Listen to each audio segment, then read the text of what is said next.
So talk to me about your journey with that, having a healthy outlook on your playing. I still don't think I have a healthy outlook, but Welcome to episode 48 of the Bass Shed podcast. My name is Ryan Roberts.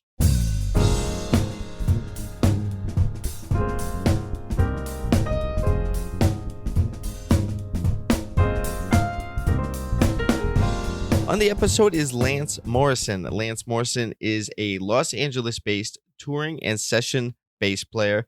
Lance has worked with Rod Stewart, Alanis Morrissette, Don Henley, Simple Minds, so many more. He is also a composer. We didn't really get to talk about his composition too much because we got into some other things that were really fascinating to me. We talk about the psychology of music as it relates to birth order, which both of those things are really interesting to me. And it was really fun to explore with Lance, too, and hear his take on those things. D. Lakin Basses, founder of Lakeland Basses, Dan Lakin, has a new company, D. Lakin Basses. I am honored to be a part of the D. Lakin family and have worked with him and his design team to create a bass that's in production and will be out within the next couple months. He just emailed me yesterday. I think that it's off for painting. So I'm pretty excited about that. You can hear more from Dan on episode 47 of the podcast and also episode 20 of the podcast. On episode 20, he talks more about his history with Lakeland Basses and how that kind of ended for him and things that started D. Lakin. And on episode 47, you can hear more about what he's up to right now. That being said, Dan is working with several amp companies, and he has an amp shop and doing distribution for. You can go check those out at dlakenbasses.com. Dan is also doing a bass giveaway, and the first place of the giveaway, of the raffle, if you will, is the bass of your dreams. You can design your custom bass with Dan Lakin and get your custom D. Lakin bass. Go to dlakenbasses.com for more information. And then get working with Dan. He's one of my favorite. He's one of my favorite people, and creates fantastic instruments. So check him out. www.dlakenbasses.com. Everything that you need for the double bass can be found at lemurmusic.com. Bows, rosins, practice materials, etudes, instructional videos. Everything you need for the double bass can be found at lemurmusic.com. Stop by their website. Shoot them an email. Say hello.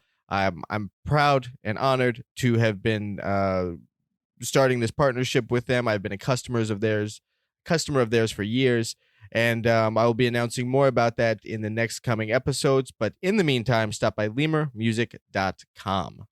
As I mentioned, my guest is Lance Morrison, who played on Jagged Little Pill by Alanis Morrissette. This is really cool for me because I had just started playing the bass the year that album cleaned up at the Grammys. So it was great for me personally to connect with him and talk about that album again this many years later. That being said, Lance and I really kind of dive into the topic of talking about childhood development and how that impacts musicianship. And it was really cool to go down that rabbit hole with him, to investigate these ideas of how that plays out in his personal life and, how it's played out in mine a little bit, and how each of those things shape us, the personal journey of music, and kind of connecting it all to our past and who we were, blah, blah, blah. How we were recognized and seen as children and all that stuff. We go there. It definitely goes there. And that was a lot of fun. That was just as fun for me as talking about all the fantastic things he's done in his career. And so here's my talk with bassist Lance Morrison. Cool, man. How was your weekend? Let's see. It was fine. I got my my second COVID dose on Friday. Okay. And Friday I was fine. But then Saturday I woke up and I took 3 or 4 naps, and I was just tired all day. I mean, I didn't feel bad, I was just wiped. Did you have COVID? No. I heard that if you had it, the first one will knock you out, kind of. You're a little bit incapacitated for a few days, and then you get the second one. But after that, you're bulletproof. After you've had it and got the vaccine. Oh, uh-huh. Yeah, that which, cool. Makes sense, just antibody-wise. Right, exactly. Yeah, you're good to go at that point. Yeah, most people, I guess, have some sort of, reaction to the second dose, and, mine was fairly mild And then other than that, yeah. So I didn't do much. I did a like a remote bass session yesterday. That I wanted to do on Saturday, but I just couldn't. I just literally was on the couch. So. All right. Who is the artist? Like a local thing or a record label thing? It was like a kind of a local thing, an independent artist. So it was fun. Nice. You never know how that goes. I mean, I've worked with them before, so you kind of know what you can deliver and what they like and stuff like that. So I didn't get any feedback other than that they liked it, so that's cool. Great. Dude, how long have you been in LA? Since, was it September of 88? September of 88. And then you're from Virginia. Right, yeah. Yeah, moved out. What city in Virginia? Northern Virginia. Springfield Okay. was where I basically kind of went to high school, junior high. Okay. And then I went to college, spent 4 years in college, and moved to Richmond, Virginia with Keith Howland. He's now the guitar player in Chicago. And sweet. And we moved out together. We enrolled in MI and spent our first year in LA at the Musicians Institute. Yeah. Which was fun. How was that back then? I feel like that was kind of the heyday of MI.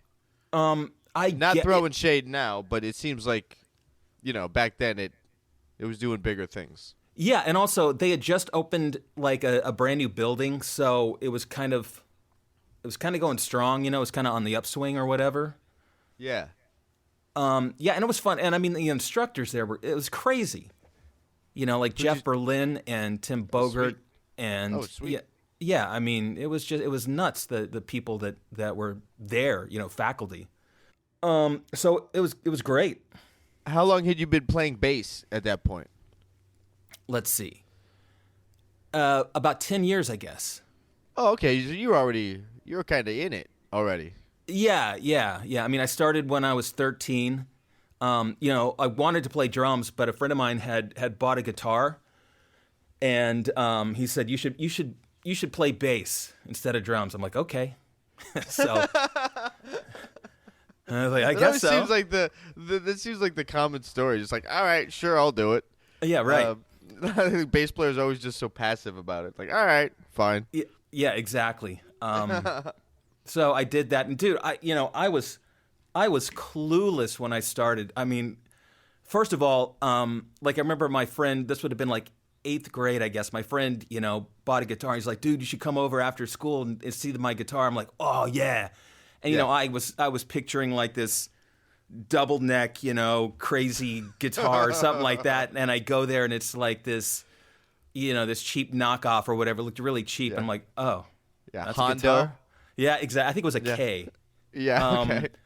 It was like, oh, whatever. And so like, I picked up the guitar and I thought that the frets, that's where you put your finger. That's what the frets were for, is to, show you where you put your finger. I mean, that's how much I knew, Yeah. So, but no, we had a lot of fun, just goof around, just writing stupid songs and stuff like that. And, I mean, I didn't really take anything serious, like as far as playing music for a couple of years. I mean, it was just like entertaining myself and my friends, Okay. like just getting together and writing stupid songs and recording them on those little portable cassette decks. And I mean, it still actually cracks me up. My friend kept all of the cassettes and stuff like that. So, I've got all of it. And dude, oh my God, it's so funny. Nice. We were just fearless and stupid and dumb. And Sure. I mean, we knew we were, it wasn't like we thought we were great or anything like that. It was Right. dude, it was Tenacious D before Tenacious D, but without the talent and musicality, Yeah, right. But it was that vibe. That's amazing. Yeah. So So then I bought a bass, and I think my parents. When I say I bought a bass, my parents bought it for me. It was actually it was a Bradley Rickenbacker copy. Okay. And at that time, like my guys on bass, my two favorite bands were Rush and Yes. So Okay. now that I'm being a bass player, it's like, okay, so I guess Chris Squire and Geddy Lee are the guys that I need to be like, Yeah. And at the music store, I saw this bass, and it looked like the bass that those guys played. I'm like, that must be the one. I don't. Yeah, that's it. I don't even think I knew that the difference between a Rickenbacker and a Bradley or anything like that. So again, speaking of like not knowing anything, so I buy the bass, and my friend and I, the guy with the guitar. His name is Jeff Rains. Shout out to Jeff. Yeah. And we go back to my house to like, let's play the bass guitar. And we get back there and to my house, and we're in my bedroom, and it's like, okay, how do you think you tune this thing? And I looked at it, I'm like, okay, I think your fattest string, that's an E, right? Yeah. That's probably what my thinnest string is, right? That makes sense. Like those are the same. Right. Sure. So I'm trying to tune the G string up to an E. It's like burn, bring, bring, snap. Like the string breaks, Oh man. And I was like, oh no. Yeah. And end up having to walk back to the music store and buying a G string and then restringing it. I mean, I thought I had broken it beyond all repair when the string snapped. I'm like, oh God, what do you do now? So is that when you found out that it was a G? When you told them like, hey, I need the smallest string on a bass, and they're Dude, like, you know G, what? and you're like, no, I think it's an E. No, it's a G. No, I'm I'm pretty sure it's an E. That's probably right. I don't even remember, but yeah, we sussed it out somehow. Yeah. We figured it out. This is pre-internet. You couldn't Google it. Well, Man. exactly. Plus, and again, I mean, it's not like, we're just a couple of kids having fun and goofing around, so Sure. it's almost like part of the fun is like experimenting with it. It's like, okay, what does this do? What does this knob do? How do you tune this string? Where do you put your fingers, frets or between the frets? Like, I don't know. But so you're listening to Yes and Rush. So you're into like pretty progressive music. Was that being played around the house? No. I'm an only child, so I didn't have any influences coming from any siblings or anything like that. Yeah. I mean, around the house, it was just like FM radio. Okay. The family, well, me and mom and dad would sit down. We'd listen to like American Top 40, on Sunday, Casey Kasem. Okay. And I loved that stuff. I loved radio. That was Sure. But anyway, I did have friends that had older brothers, and I had a friend of mine that his brother had like a hi-fi stereo system, and he was the guy that I remember going over to like my friend's house. We went to his brother's room, and his brother played Yes songs, and I was like looking at the album cover, the Roger Dean artwork and stuff, and he's going, yeah, so look, like the planet blows up and then all these pieces fly through space. I'm like, wow, this is cool. And just, the music was like stuff I'd never heard. I'm like, this is really cool. Yeah. And same thing with Rush. He, it must have been, I think 2112 had just come out, and, he put that on, and I couldn't believe that, three guys were making that racket. I'm like, this is unbelievable. So at that point, like sixth grade, I guess, I was like Rush and Yes, and that was about all that I listened to. I mean, it was so funny. I mean, I was kind of a very ignorant musical snob because, I mean, I didn't know anything. But, like, Sure. Van Halen comes out in '78, and I'm like, that's dumb. Yeah. They can't play right, and they sound like just boneheads. So it was. I was in a similar boat, but with Nirvana.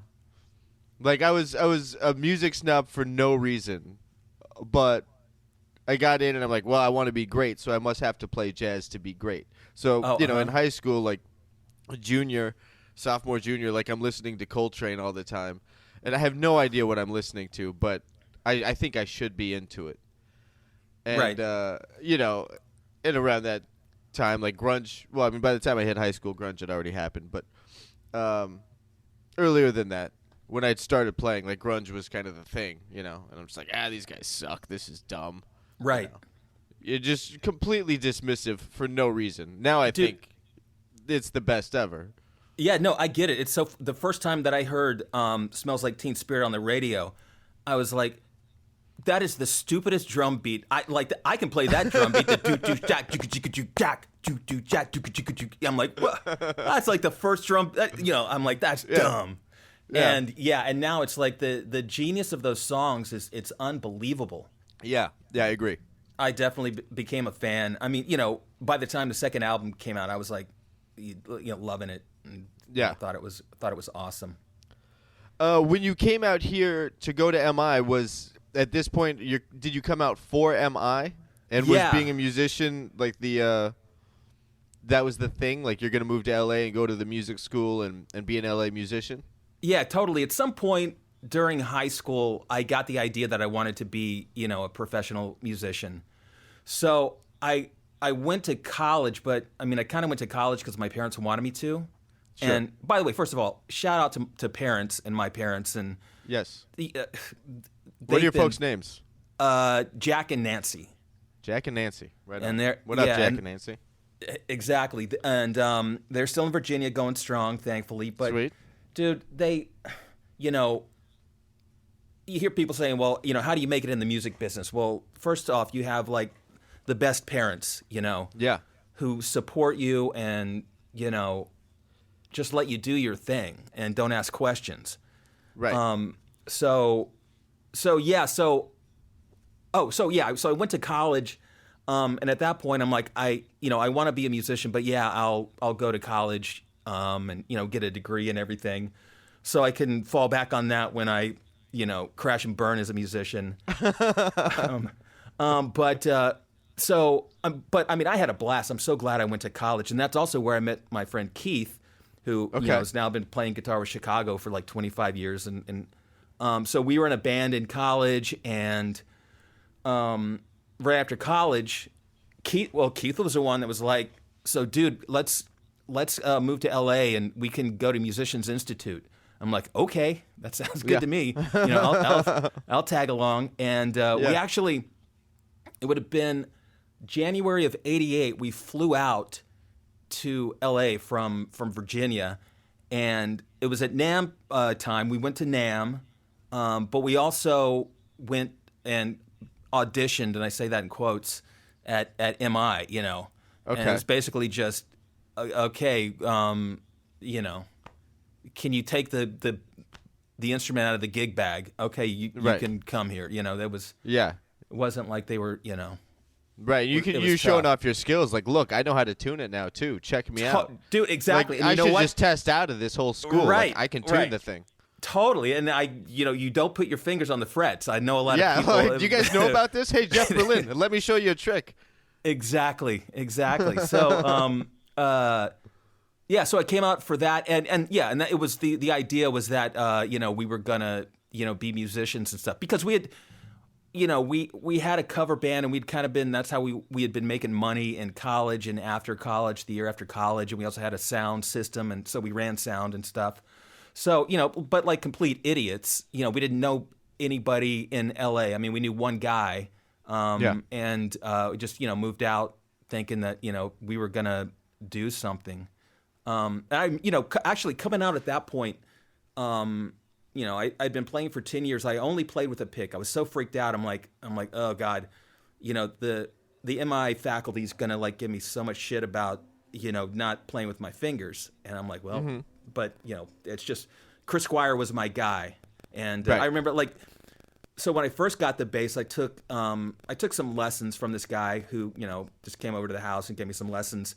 And I remember he showed up, and I was like, okay, I'm going to tell him I'm going to play with a pick. Don't teach me.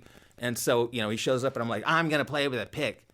And he goes, that's fine. I'm a guitar player. I play bass with a pick too. And I'm like, oh, cool. So so I only played with a pick, and I thought I thought that I was going to get yelled out for that, but like all the instructors were like, oh, that's cool, man. I wish that I played with a pick. And I was like, what? Yeah. That's cool. But at that point, I was like, you know what? I should, if I'm going to be a musician, a bass player, I should like learn to play with my fingers, right? So I started playing with my fingers at that point, and I'm like, oh, this isn't, I don't know why I thought it was so hard, Right. For some reason, I was just like, no, that just looks too hard. And then it didn't take very long to, be okay, playing with the fingers. So you finish MI. What kind of gigs are you doing around LA when you're now out of school? Actually, at that point, it's so funny. So right before I graduated, this guy, Rodney Gordy, who was the nephew of Barry Gordy Jr. from Motown. Okay. He came by MI, and he was a publisher at the time, and he was doing like a songwriting critique. So like you gave him a cassette, and he listened to it on his cassette there, and gave critiques. So I had just recorded like 3 or 4 songs, I think, at the studio there at MI. Keith was on guitar and had drums and vocals and stuff like that. So anyway, he's listening to my song, and long story short, he loved it, and he basically he signed me to a publishing deal.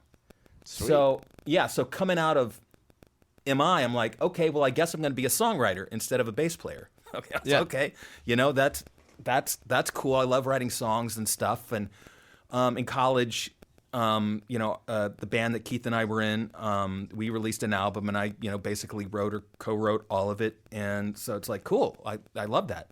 And so I got a temp job working at an A&S Case Company. I was a shipping and receiving clerk. And I'm like, okay, this is only temporary until, I'm a famous, rich songwriter. Sure. But kind of long story short, again, after about 6 months of the publishing contract getting kicked back and forth, like it didn't happen. So now I'm like a shipping and receiving clerk with a Bachelor of Arts, in English, living in the middle of Hollywood with like nothing. And I'm like, this is a drag.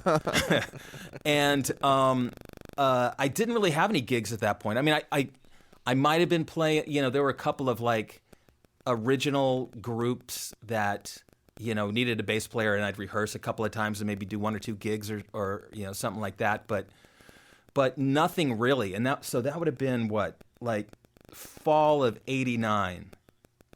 Basically there was nothing. But at that point it's like, okay, well, time to start networking and stuff like that. Yeah. So you're still in it. You're still down for the cause of being a musician in LA. Yeah, you're not totally. Thinking of retreating and using the degree. No, not at all. Not at all. And although I do remember telling myself, okay, I'm gonna give myself a year, and okay. I don't know if I would stayed with that or not.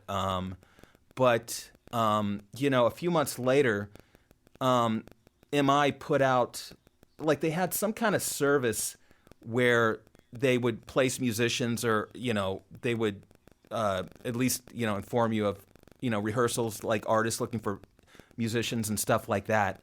Yeah. And there were 2 auditions. One was for Michael Damian, if you remember him. I don't. He was a soap opera guy. Okay. And he had one like a giant hit. What was Rock On? Is that the name of it? You'd recognize the song. Anyway, okay. So he was auditioning. I auditioned for him, and there was this other kid named Tommy Page, who was basically, he was kind of like a like a teen idol type, and he had just had a #1 hit and was going to be going out on the road with New Kids on the Block. And so I ended up getting the gig with Tommy Page. And I remember, oh God, it was awesome. I was like, oh my God, I'm going to be on tour now. And, I was making like $800 a week or something like that. I mean, like, I'm like, this is insane. But also, it was opening for New Kids on the Block, so we were playing stadiums all across the country and stuff like that. Sure. And, even though it was teeny bopper stuff, it was like, what, I took it seriously, and I had fun, and great musicians in the band. Holy cow.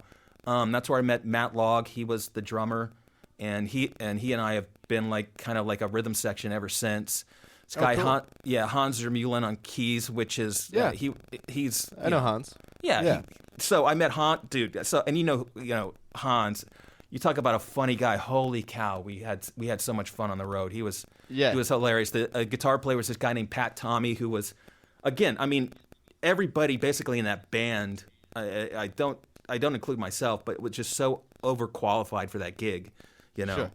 But it was fun, and so I was like, oh, I guess I've made it. And 6 months after that tour, it's like I'm back to like not having any money and no work or anything like that. But now I know some people, Now I know Matt, and I knew Hans, and Pat, and I knew the musical director, and I had that musical director. At the same time, we were rehearsing at this place called Leeds that I don't think is around anymore.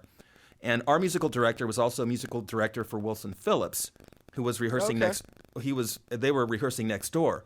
And he would kind of go back, the MD would go back and forth, between the acts, doing that. And so I met, Wilson Phillips' band, and the bass player was this guy, Mark Brown, and Basil Fung was the guitar player, Steve Klong was the drummer. And so, I just, even though 6 months later, I'm like, okay, great, I have no money, and I'm working at Radio Shack now to make some money. Yeah.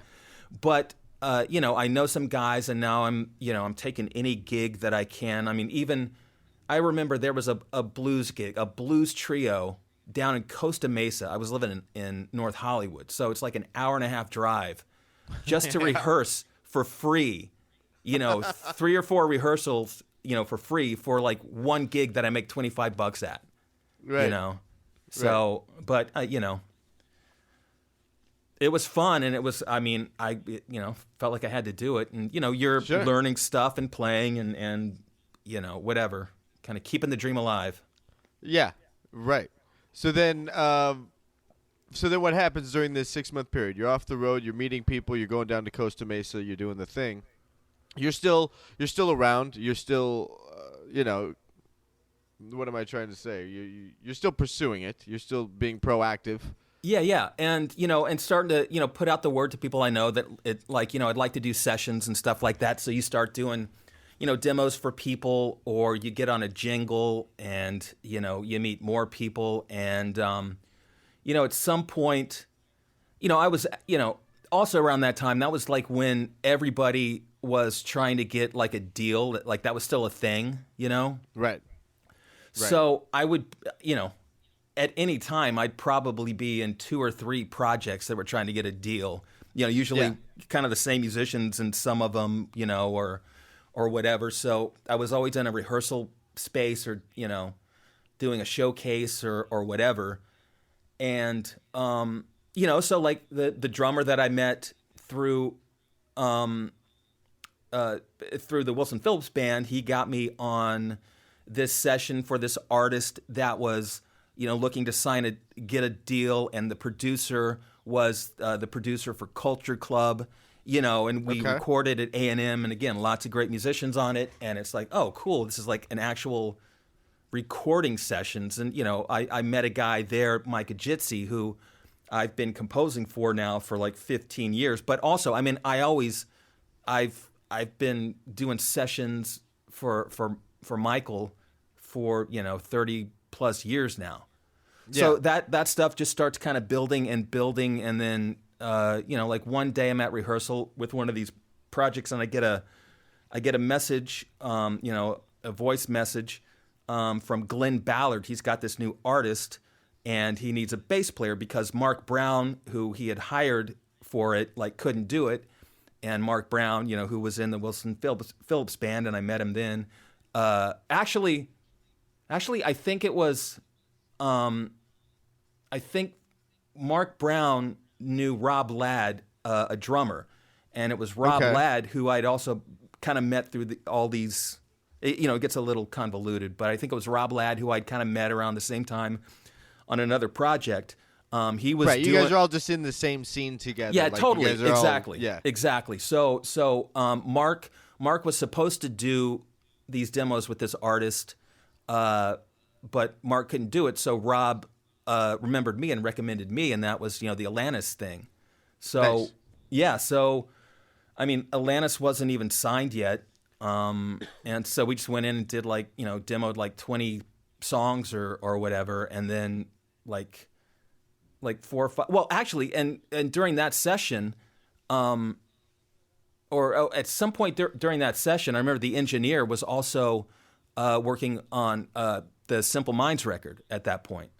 And Okay. I just, because it's who I am, I just joked. I'm like, yeah, you know what? If you need a bass player, just give me a call. And I ended up on the Simple Minds record, just because I was like, hey, and I totally, whatever. Just kind of joking, but I was like, okay, that's cool. Sure. Got to work with those guys and meet them, and that was a blast. But so we did the Alanis demos, and then a few months later, Glenn calls, and he's like, hey, she just got signed to Maverick, and there's some new songs, and we want you to play on them. And he sent over a cassette, and the first song on there, the first new song was "You Ought to Know," and then it was like, and then "Hand in My Pocket" and "You Learn," and I was like, holy cow, like. Yeah. These guys have been busy writing some killer stuff. Now that is, I kind of want to talk about this record because this record was iconic. Like that, the Jagged Little Pill is like, I mean that had to have been one of the hugest records of the decade. Yeah, probably. Like I haven't looked up actually, I haven't looked that up. But it was like 300,000 million. But yeah, you can look it up later. That's pretty strong. Yeah, yeah. that's pretty strong. Yeah. What? So walk us through what it was like being in the sessions. Well, and where was it recorded? I know we talked about this a little bit the other day, but where was that studio? And what was the atmosphere in there? Like, how much freedom did you get? Did you get micromanaged or? Sure. Yeah. Well, it was done. I guess it was Universal Publishing or whatever they were called at the time. They had a studio over in Universal City, down in the basement of this building over there. So that's where we tracked most of it. And it was like, it was no pressure at the time. I mean, Glenn was successful. He had, he was coming off the Wilson Phillips album, and co-written or, did Man in the Mirror and stuff like that. So, he was a big deal. So it's kind of like, ooh, this is Glenn Ballard. But, Right. Alanis this was, I think, her third album, but, really kind of, she was looking to do something different than what she had been doing. And was this her first record in the States? Because I know she did some things up in Canada, and I know a drummer who had worked with her back in Canada. Yeah. But was this the first one that she recorded in the States? Yeah, I think so. I think before, okay. Up until that point, it'd been kind of like more dance-oriented, and also, like it was very producer-driven, like kind of just telling her what to do, and that whole thing. And she was so impressive. Even when I first met her, she was doing her own thing, and it was, it's the first set of tunes we did. Ironic was one of them, and Perfect was another one. So even that first batch of songs was like, hey, there's some great stuff here, Yeah. And this is the real deal. And Glenn was cool. If I remember right, I don't know if I got like anything in advance for that. Maybe I did. I think I just showed up and there were charts, Okay. But I mean, for the most part, Glenn kind of let us do what we were going to do. Yeah. And he's a great guy and very easygoing, and there was zero pressure. It wasn't like we were doing the follow up to Jagged Little Pill, or where all eyes would be on you. It was just kind of like, hey, right. And I knew most of the a lot of the guys that were playing in the band, so it was it was a very comfortable situation, and to be honest with you, I loved it so much because I it's like, especially when we went back, she had been signed, and so now we're doing the new batch of songs, but it's for an actual album that's going to be released. It's no longer just right. demos that might get out there, and at that point, Rob Ladd had been on the first set of the drummer had been on the first set of songs, and he couldn't do the second set, so I got my friend Matt Logg to play on it. Okay. So I've got my good friend there, and I just remember telling him one time, I just looked over at him, I'm like, dude, I am so happy right now, just because I'm making money being a studio musician and playing what was obviously killer stuff, Who knows Sure, if but it wasn't that yet. Like, it wasn't. No, exactly. Like, it's still just this kind of like everybody is believing in it. But question real quick, when knowing that this record, now that she's signed, and then so like there's a different dynamic from just cutting demos with her, was there a different sense of urgency or pressure? No, in not the at all. session? No, Okay. no, not at all. Again, like, so I get these demos of You Ought to Know and Head Over Feet and stuff like that, and the demo vocals were what ended up on the record. Wow. They weren't being precious with it at all. Okay. And it was just have fun, be creative. And I actually have a handful of songs from those sessions that didn't make the record, and they're great too. And I'm I'm kind of bummed that a few of them didn't make it, but I mean, obviously, Yeah, I mean, what do you like? Exactly. It's like all right with what they picked. I mean, they could have sold 35 million instead of 36 million or whatever. Yeah. I mean, I don't know. But no, it was fun. It was great, and I totally enjoyed it. But yeah, even at that point, it's kind of like, but you never know if it's going to hit, Sure. Because how many artists come out and put records out that you think are great, but nothing happens to them. But yeah, right, that one and came out. During that time, like they were still taking chances on new artists, and like an artist, the one I'm thinking about specifically while I talk about this is an artist named Natalie Imbruglia, Sure. who had a major hit and like, Sure. But they were still taking chances on artists, and like they didn't know necessarily. Where I don't think they take chances the same way these days. No, not at all. And back then too, like female artists, I mean, they were not, it wasn't like it is now. There was like being a female artist was, kind of being a unicorn. It's like, wow, it's a female artist. It's a, Right. So why Flea on the one track? I've always been curious about that.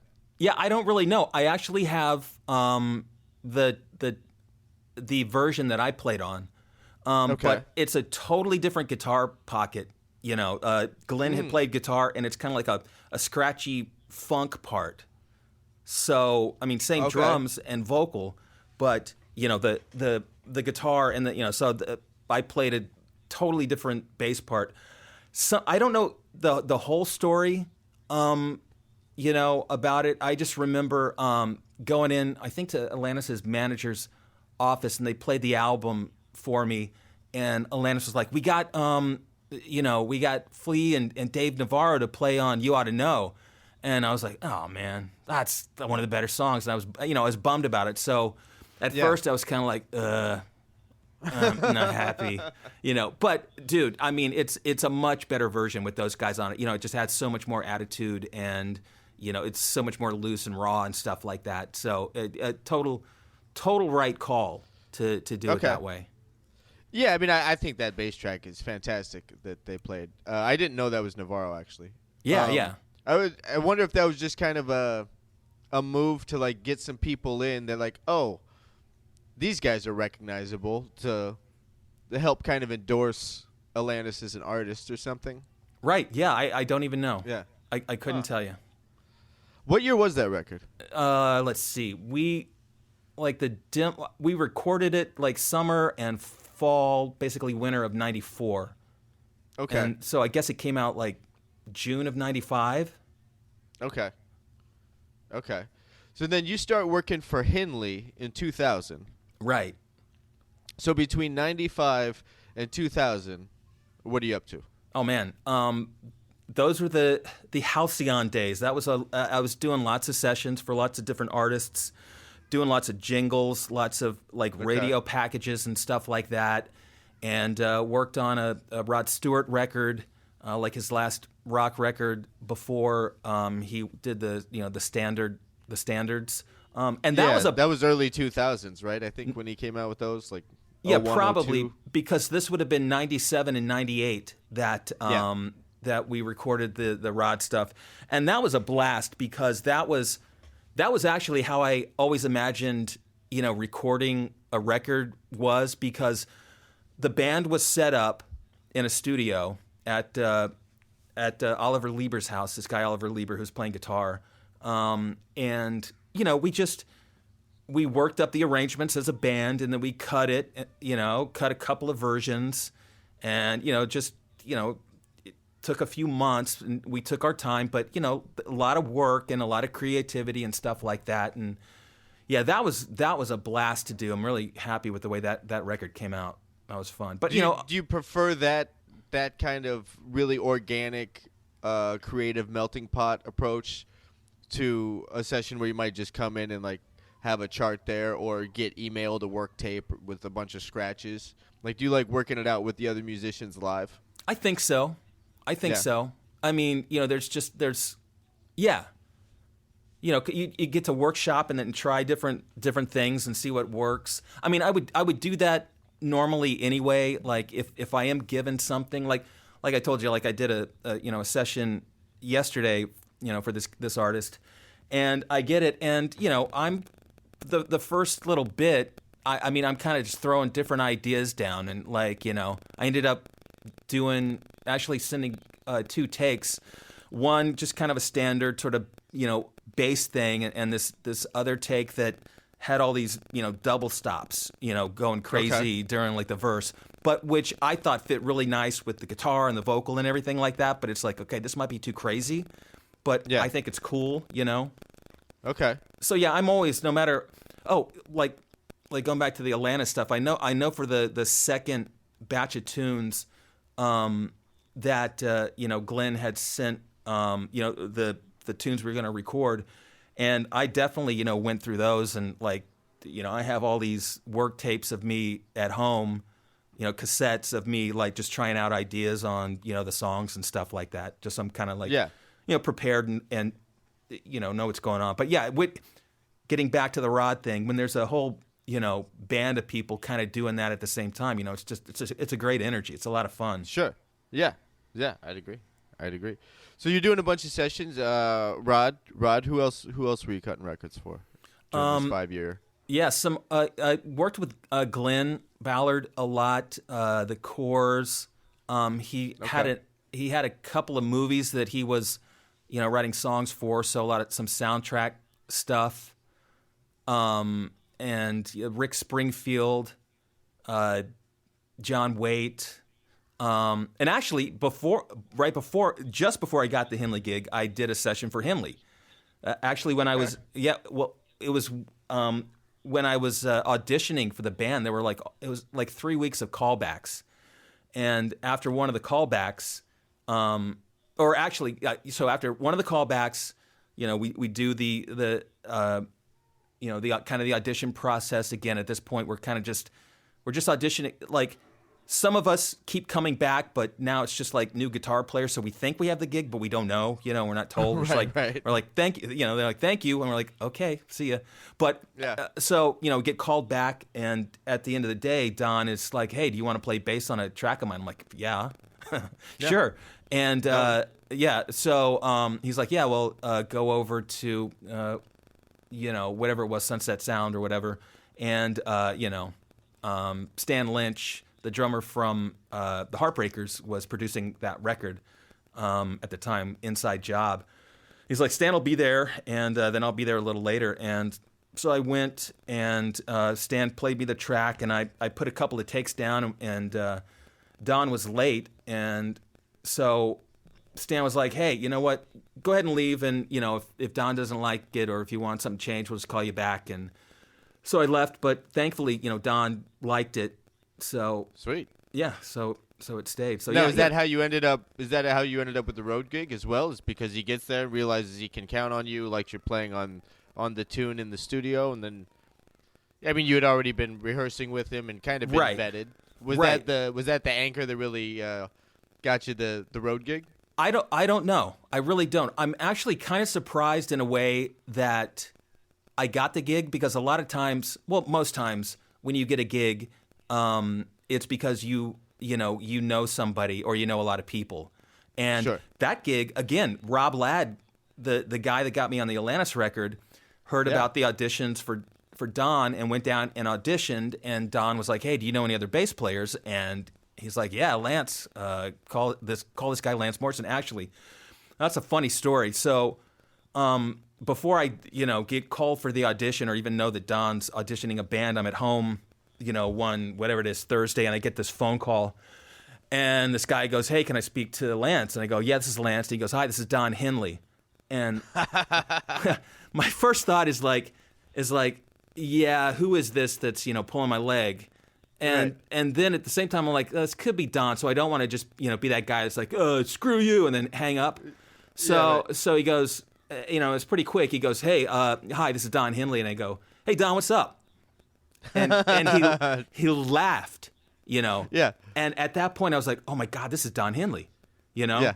And my heart starts beating really fast and stuff like that. And so anyway, so the only person I knew in that camp was the drummer. And so I think part of it was like Don, liked the drummer. So the fact that Rob had recommended me was kind of a thumbs enough up. of an endorsement. Yeah. But also, I think part of it maybe had to do with my whole thing, especially once I got out of college and really started focusing on what I wanted to focus on and thought was important in bass was, I never practiced shredding or anything like that. I only practiced time and feel.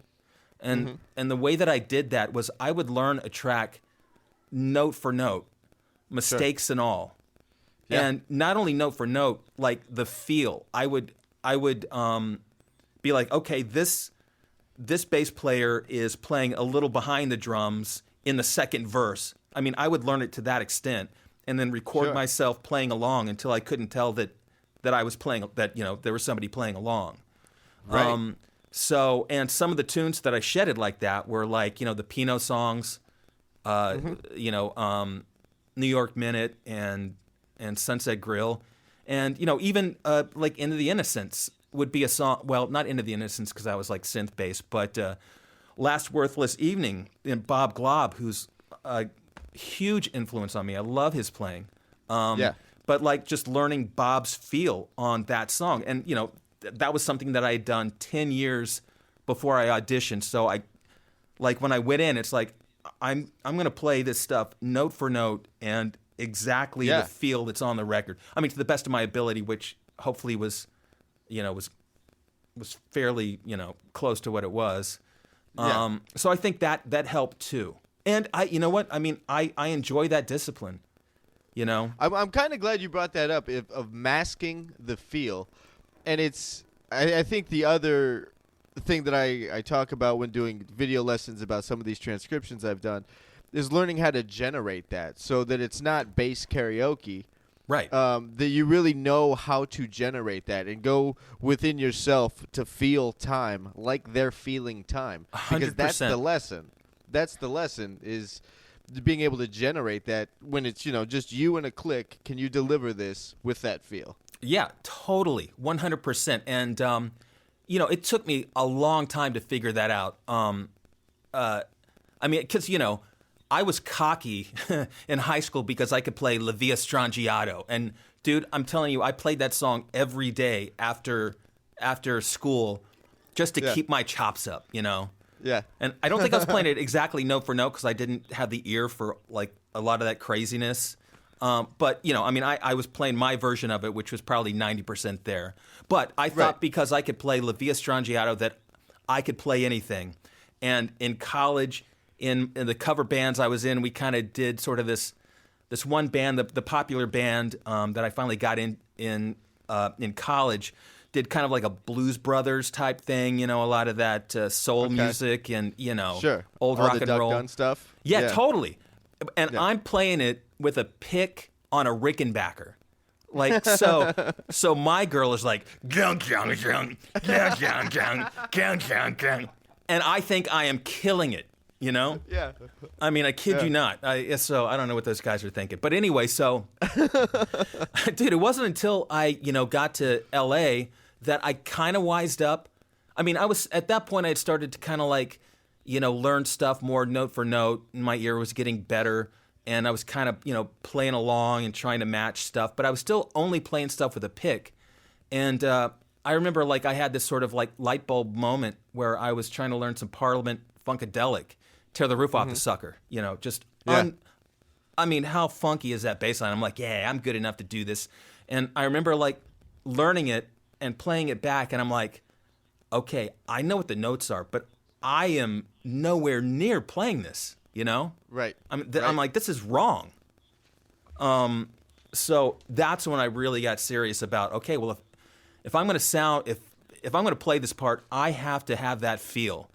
And the only way I know how to do that is to match it as close as possible, and get it, like you said, and get that feel just by myself. And so I mean, I still that's all I do to this day is kind of practice that type of stuff. Yeah, and I think it's so important to shed feel like that, and learning how to get in and out of those spaces personally. Like on tracks where they're like maybe they're laying back on a verse and then it evens out on a chorus or something. I'm specifically thinking of a Sting bass line right now. Oh, and like so getting in and out of where you're putting the time and making sure it's always really deliberate. Sure. And it's not just a Hail Mary of like, it kind of sounds close with the drums. Right. Yeah, exactly. And that's also, it's so intentional. Yeah. And also for me, I so want to lock in with a drummer. Like a drummer is like my safety blanket, Yeah. So I am always like just instinctively going with the drummer. And I think, being able to learn grooves and feel by learning a song exactly with the feel and everything just gives you an idea of it just makes that much that easier to do. Yeah. And I think that there's go ahead. I was going to say the other thing as far as like like recording yourself, I think that's really an important thing, even when if you're playing to a metronome or something like that, or you're learning a part. Because I can't tell you how many times, like I would be practicing and playing something and thinking that I was nailing it, and then I go back and listen, and I go, oh my God, I'm always rushing that figure, always. Yeah. So now I have to record myself playing that figure, but feeling like I'm playing it way behind the beat, Sure. And then you go back and listen. You're like, okay, no, now I'm on it. That's what it feels like internally. To be playing that and putting it where you want to, where you want to put it. 'Cause, a lot of times you think you're putting it where you want it and where it's supposed to be, but you're not. And the only way to know is to record and listen and be able to listen, critically and go, no, that sucks. I suck, but I can change that. I tell you what I do now, just because I would get so crazy about this stuff. If I had, hard disk recording, back in college, I used to record myself and listen back on cassette. I would record myself to a click now, and I'd look at the waveform. Yeah. I'd be that crazy. right. And be like, no, you're 2 milliseconds off. What is wrong with you? It's funny, though, because I feel like that can almost, like the pendulum can swing the other way. Dude, totally. You look at it in a way that's so digital, that's like, okay, yeah, maybe I am, but how does it feel? And still defaulting to how does it feel? Right. Even versus like a visual, like, okay, like, yeah, I'm consistently behind or I'm consistently right on the click. But like, okay, how does it feel? Like, where's your note release? Does that feel good? Yeah, and like all the other nuanced things. Yep.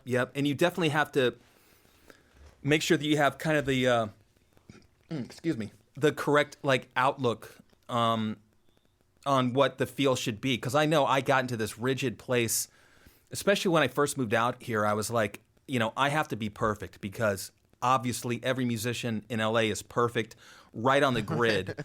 So I thought my job and a good feel and groove was to sound like you were a programmed keyboard with the velocity and note durations and everything. I mean, perfect. And I do remember doing like, a session for this independent artist, and I got the CD back, and I put on some song and I'm listening, and I'm like, son of a bitch. I suck so bad that the producer replaced me with with a programmed synth. I mean, this is a synth, you know? And then I heard a lick that I had played. I'm like, oh, that's me. And I got excited that the track had zero feel, you know? That it was like, it was just locked to the grid. I mean, it was to a drum machine, so, you know, whatever. But yeah, so, you know, I definitely went a little crazy as far as that goes. I want to talk about, because we didn't the other day. What you're doing with Mike Campbell. Dirty Knobs. Sure. Yeah, that's how'd you get involved, and talk us through it. So, the Dirty Knobs had kind of been a thing for a few years, and then sadly, you know, Howie and at that point, I think the rhythm section was Steve Ferroni, and you know, he was the drummer, and Ron Blair, sorry. You know, which was Tom Petty's old bass player. So it was Steve and Ron were the rhythm section, and then sadly Howie passed away, and Ron got back in the Heartbreakers. So at that point, you know, Mike didn't want the same rhythm section that was in the Heartbreakers in his side project, so he auditioned, you know, rhythm sections. And my good friend Matt Logg heard about the auditions, and we went in as a rhythm section and you know, got the gig. So that would have been like 2004. So yeah, I've been working with Mike, you know, since 2004 in the Dirty Knobs. How many records have you guys done? Well, just one. You know, while Tom was alive, you know, Mike kind of wanted to keep it on the down low. He didn't want to, you know, step on Tom's toes or, you know, cause any, you know, make any waves or anything like that. So we basically just did, you know, a bunch of low key local gigs and stuff like that, and did a lot of rehearsals and you know, like I said, a few gigs and stuff. But you know, it was always I tell you, man, since moving to LA, it has been the closest thing to what it was like to be in high school and be in a band with your friends, you know? Oh, yeah. Because we just get together in a space, and you know, Mike throws out his songs, and we come up with our parts, and we play it, and we just jam and have fun. Sweet. And yeah, it's awesome. And you know, Mike is insanely creative and is such a great player. And I mean, I didn't realize he could burn as much as he can, you know, because like in all the Petty stuff, for the most part, you know, he plays the perfect part, you know, with the perfect tone, you know, all the time. You know, when he gets to stretch a little bit, it can be face melting. Okay. Which is cool. Okay. And a lot of fun. Yeah. And, you know.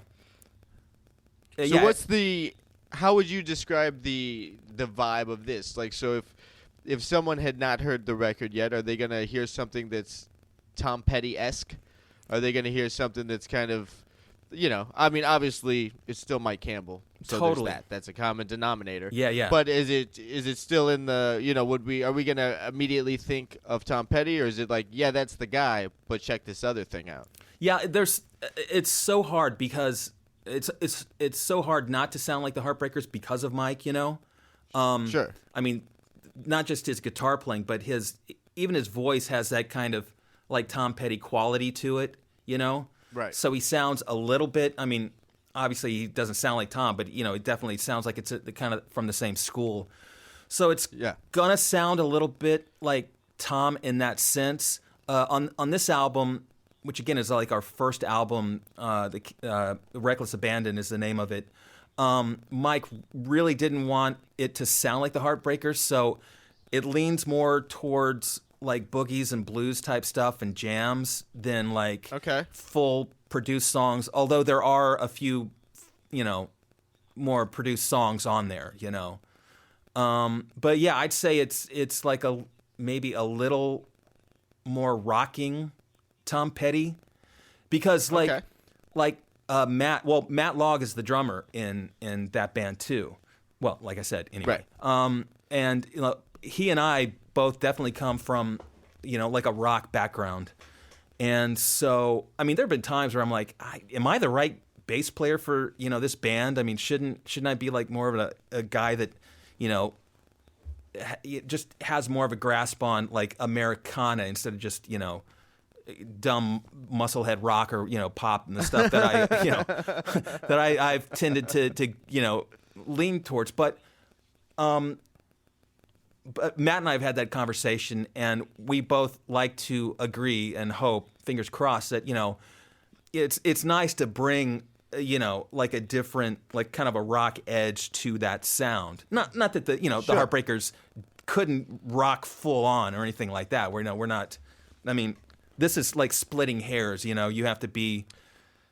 Right. I don't think of them like they didn't have a strong identity as a rock. I mean, like yes, yes, they could rock, but like that wasn't necessarily the identity. Right.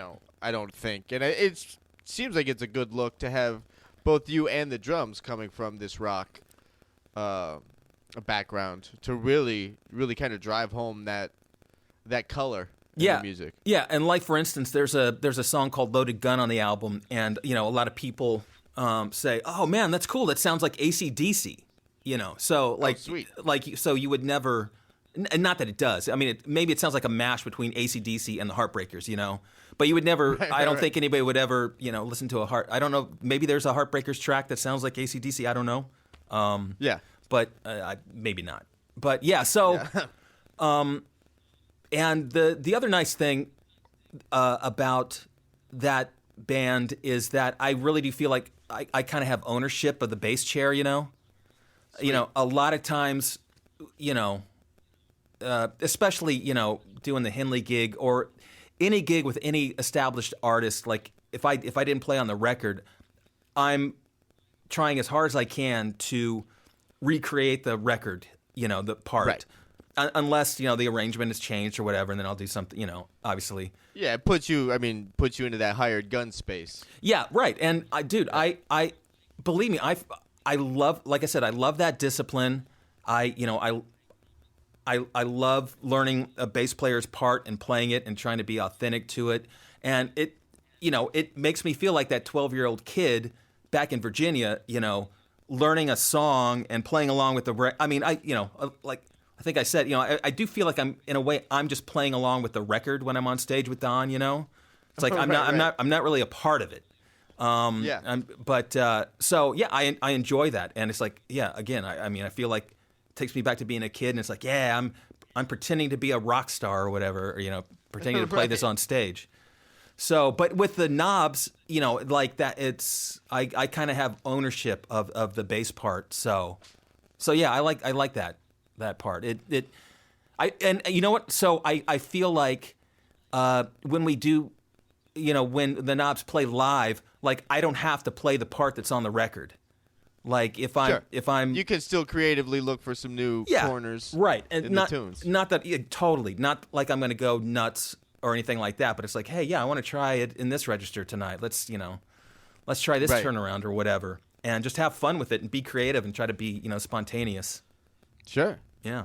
This you said something when we spoke, whatever day that was, Friday or Saturday. Right.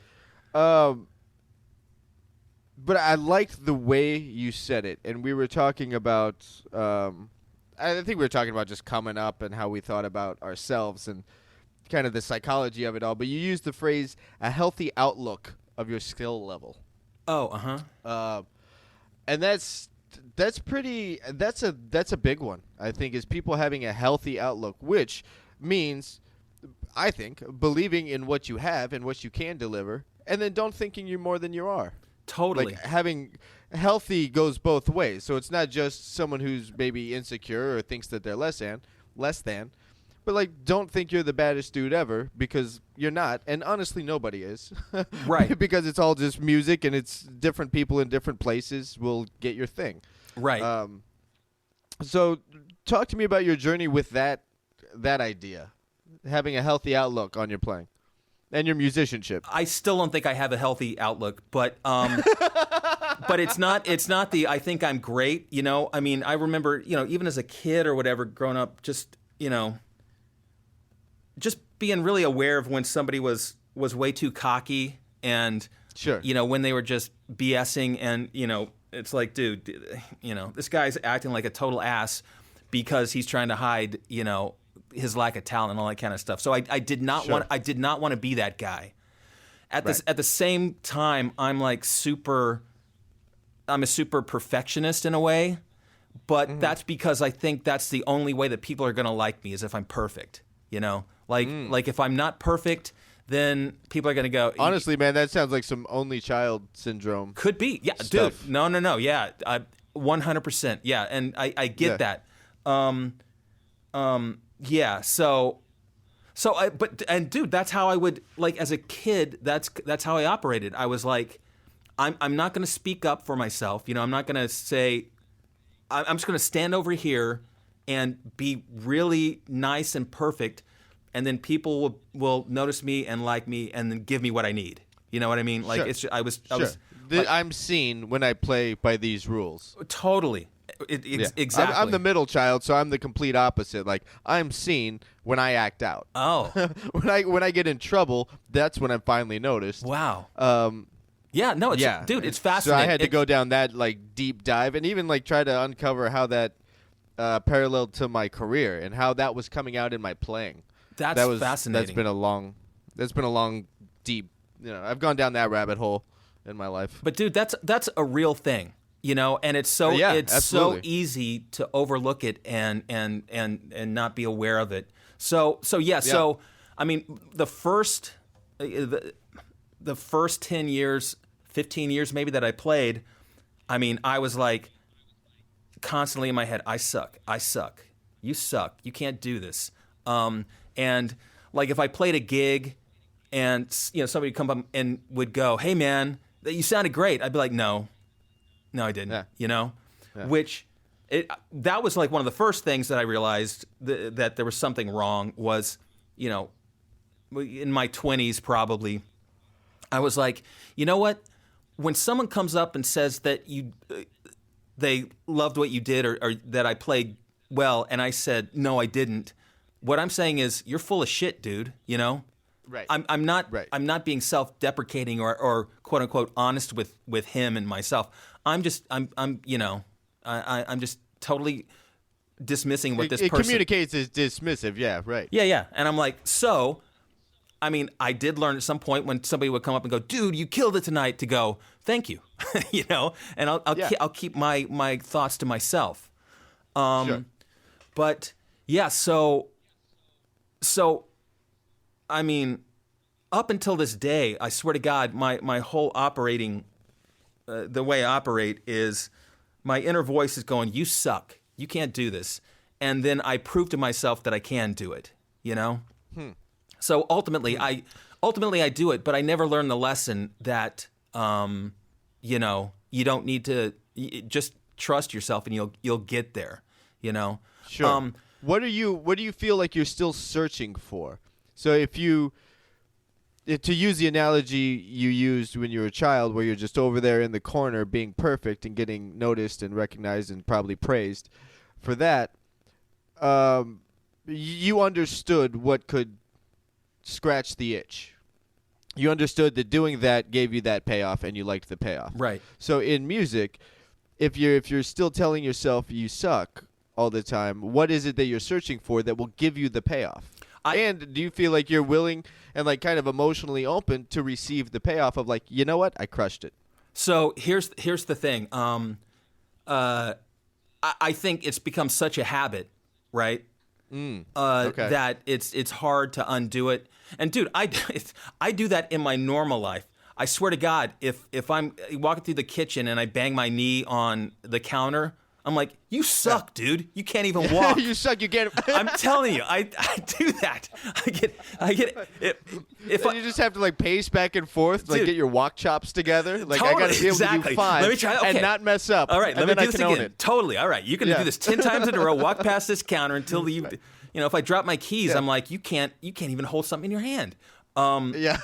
I mean, it's kind of I got to practice it like shoulders forward, now shoulders back. You know what? I've never thought of that. I never thought about practicing that stuff, but I think you're right. I need to start doing that.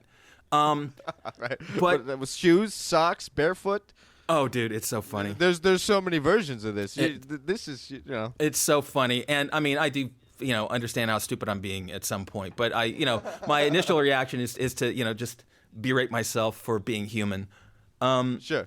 But no, dude, one of the most profound things anybody's ever told me. And by the way, I've been to therapy about my whole childhood thing, and so I'm working it, and I'm trying to get better about that. But Sure. Victor Andrizzo, I don't know if you know him or not, great killer drummer, and I don't know. killer. He's actually Alanis's drummer right now, but he's done tons of sessions and stuff. Just great drummer and good guy. Yeah. 2 or 3 years ago now, I don't know how long ago it was. We were at a studio doing something, and we were out back talking, and I kind of went into my usual, I suck, and actually I was like, I'm not as good as I want to be. I suck, and I said, but you know what? Like, that attitude has really served me because it's gotten me where I am today. It's made me, be disciplined. It's driven me, and so it's a good thing. And Victor said, dude, if you had a positive, if you gave yourself a positive message, you'd be in the same place. And I was like, I almost started crying because it's true. Like, if I told myself instead of you suck, you can't do this, like, dude, you're not where you want to be, but you're going to get there because you're good enough and you're going to figure this out, and just stayed positive, I would have been the exact same player I am today. Sure. Without all of that negative stuff, Right. Have you seen that kind of, you just spoke to it actually, so this negativity, for lack of a better, self-defeating kind of inner monologue, transmits to the rest of your life. Have you kind of dealt with it on that aspect too? Like, if you drop the keys or you run into the cabinet, like, just kind of accepting. So, I think that there's a lot about validating the reality for exactly what it is. Like, okay, I just ran into the cupboard. That wasn't the best. Right. All right. Right. That happened. That doesn't mean I don't know how to walk. It means, like, all right, I shouldn't have just, stepped to the left. Or, like, I used to have this weird habit of always running into the doorway when I would enter my apartment. It was the weirdest kind of quirk. But it would happen all the time for months. Just kind of like, like kind of shoulder check the door frame. Uh-huh.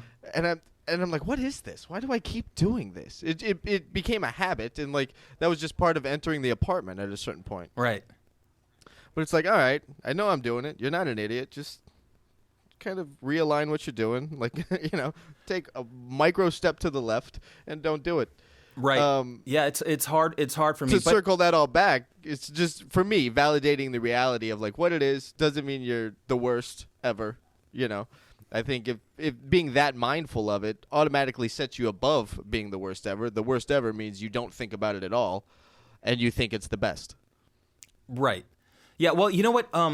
And kind of going back to, like, thinking that I suck on bass and everything like that. A couple of years ago, I started archiving all of my cassettes that I have. And that's where, like, I found me, like, shedding Alanis tunes and some of the old Alanis songs that didn't make the record. And then all of these projects and recordings that, never saw the light of day. But I started listening to it, and I'm like, holy shit, that's good, I was able to kind of, and I know back in the day, I was like, it's fine, but it's not this, it's not, it's not really as good as it can be. But, my friend Matt, I've told him, I was like, dude, I found this bass track that I did. It was pretty fucking good, man. It was really cool and clever, and it was really good. And he's like, who am I talking to? He's like, that's great. He's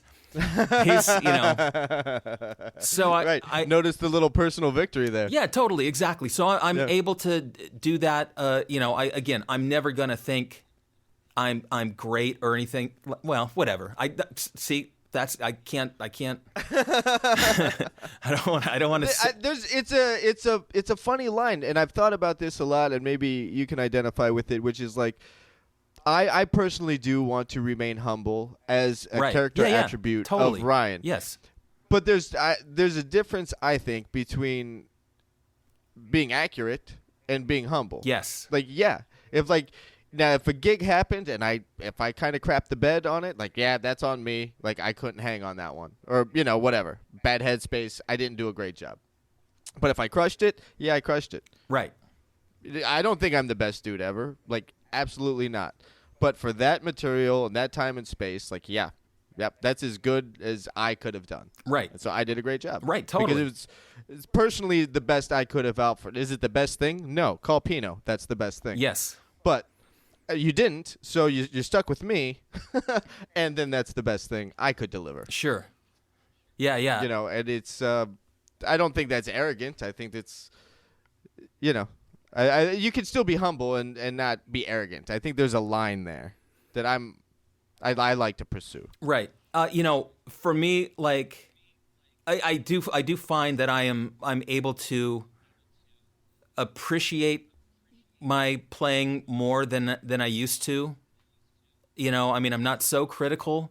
I let a lot of stuff go, and like on the Knobs record, Reckless Abandon, the title track, Reckless Abandon.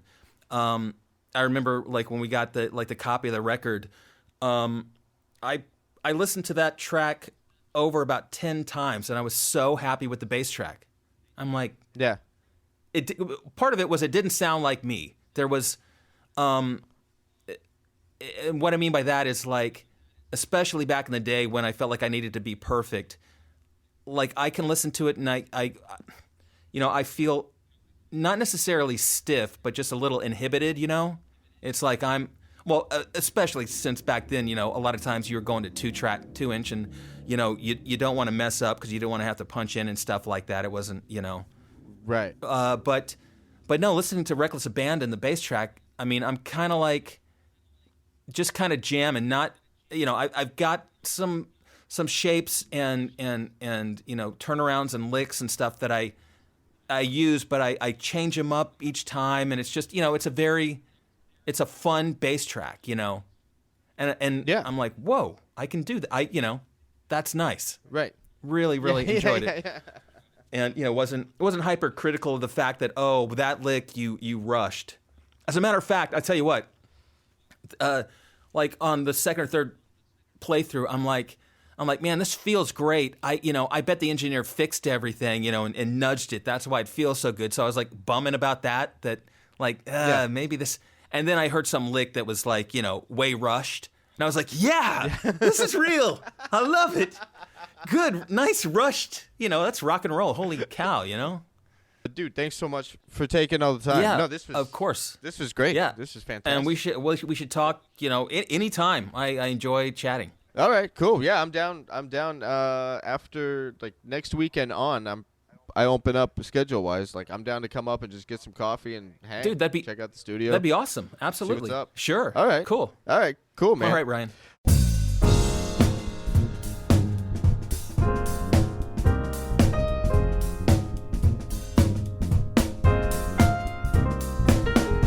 All right, that was my talk with Lance Morrison. I loved hearing the stories about Jagged Little Pill, and what those sessions were like, and how he got the gig with Don Henley. You can listen to the record, the Mike Campbell Dirty Knobs record. Check it out on Spotify. You can get there at basshed.com/podcast/Lance Morrison. I have a link up there where you can go check it out on Spotify. Definitely check that out. That's a great record. If you are enjoying the podcast, please hit subscribe to learn more about what I'm up to with the transcriptions and what I'm doing with the website. You can follow me at facebook.com/thebasshed. You can find me on Instagram at thebasshed and on Twitter at basshed. That's about all I got, folks. You should definitely check out the Dirty Knobs record. Definitely check out the Dirty Knobs record. That's about all I got. Now, finally, now that's all I got. I had to get that one last little plug in there. Now that's all I got. I will catch you on the next one in a minute.